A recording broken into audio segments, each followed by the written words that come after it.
YouTube? This is Steve from Average Joe's Fantasy Football, and we've got your start and sit video for your running back position. Again, this is based off of full PPR and half PPR if it is standard. Of course, hit us up in the comments down below to help you guys answer those lineup questions. So we're going to jump right into this. We've got your fantasy leaders so far for this season. These are your guys in the top 10 when it comes to the running back position.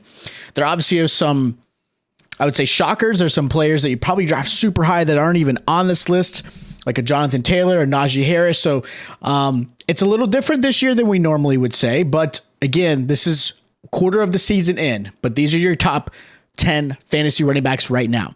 Also, these are your obvious starters. You should be starting these guys this week without question, whether it's a matchup-ish, matchup proof, or maybe they've just got the hot hand right now and should be starting for you guys absolutely this week.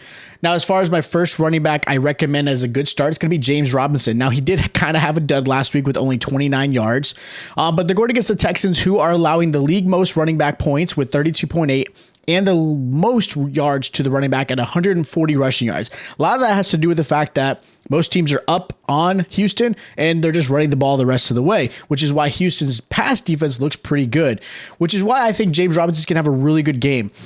Etienne might have a little bit of hit in here or there, but I think Robinson's going to outperform absolutely into that, I would say, 18 to 22 point range. Another thing that I would want you guys to be aware of is the Texans are allowing 8 targets to the running back position as well. Now, James Robinson is not known for pass catching like I would say Etienne would be, but Robinson is still going to get several receptions his way, probably 3 to 4. And again, being that this is PPR and half PPR, you're going to absolutely shred with James Robinson as your RB1 this week. All right. Now, next running back I have as a good start is going to be Josh Jacobs. Josh Jacobs is not normally someone you probably feel 100% confident starting every single week, but Josh Jacobs is going against the Kansas City Chiefs, who are allowing the 5th most points to the running back with 27.6 points.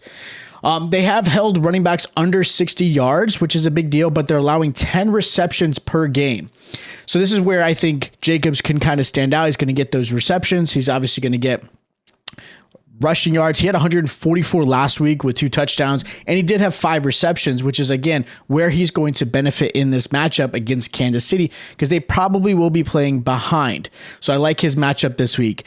The last guy I have as a good recommendation is going to be Damian Harris. He's going against the Detroit Lions, who have given up the 2nd most points to the running back with 30.7 points. They're also allowing over 115 rushing yards and averaging 2 touchdowns to the running back per game. That's huge.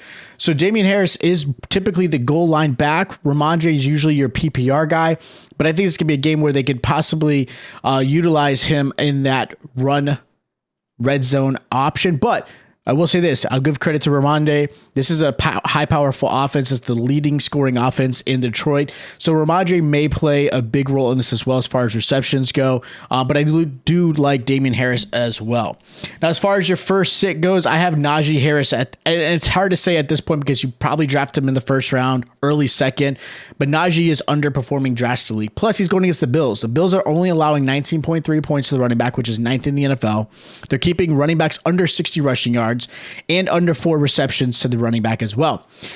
Not only is this going to be a problem, but the fact is they're now going to start Kenny Pickett, which means the defenses are absolutely going to put their focus on Najee, not so much on Pickett. Now, Pickett may have a decent game in this one, but he did throw 3 interceptions the first game he came in. So Najee is not someone I feel comfortable starting this week. Now, later on, if he happens to have one of those amazing games that he can possibly do, that's probably where you're going to sell him. But right now, it's hard to get rid of him, especially where people know he's not going to perform.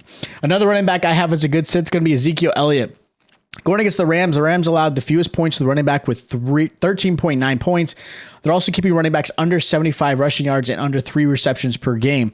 Zeke is too much of a touchdown-dependent back, and he's just not performing really well. He's about the 10-point, maybe under 10-point fantasy back at this point. And on top of that, last time he played the Rams, they just bottled it up. They're a really good run defense. As you saw in San Francisco's game on Monday night, the only reason Jeff Wilson had that big run was Aaron Donald was out on that play that he was able to get away from.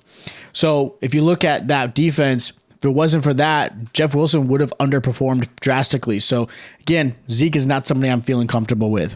Another running back I don't want to start this week is going to be James Conner against the Eagles. Eagles did hold James Robinson to 29 rushing yards last week.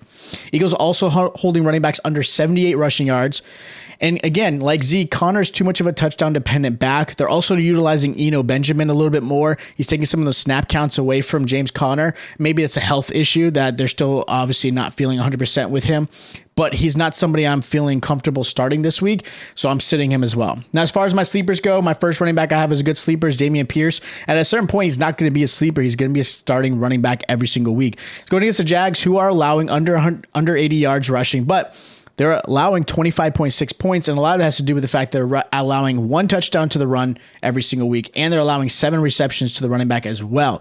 Now, that could help Burkhead a little bit because Burkhead obviously is their pass back, but I like Pierce a lot. He is definitely very strong candidate to finish as an RB one the rest of the season, and he had 131 yards last week and 6 receptions. Now only 8 yards, but he had 6 receptions, which is a big deal.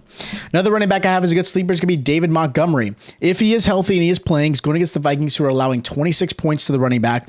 They're also allowing over 100 rushing yards as well. They've given up a touchdown every single game to the running back, and again, 6 receptions. So if Montgomery is back and healthy, he's really the only weapon, maybe a little bit of Herbert in there, but this is the guy. He should be starting for you, and he's a great sleeper this week. So those are my start, sits, and sleepers for the running back in week 5. If you guys have not already, make sure you check out our quarterback start and sits as well. If you guys do have questions, always hit us up in the comments. And if you guys did enjoy the content, make sure you hit the subscribe button and that notification bell is on. That way you get notified every time we drop a video just like this. Of course, if you did enjoy it as well, make sure you hit the like button. It is greatly appreciated. Stay tuned. We'll be dropping our wide receiver and tight end start sits as well. Again, we do have a Thursday night game, so be prepared for that. All right, and I'll check you guys out next time.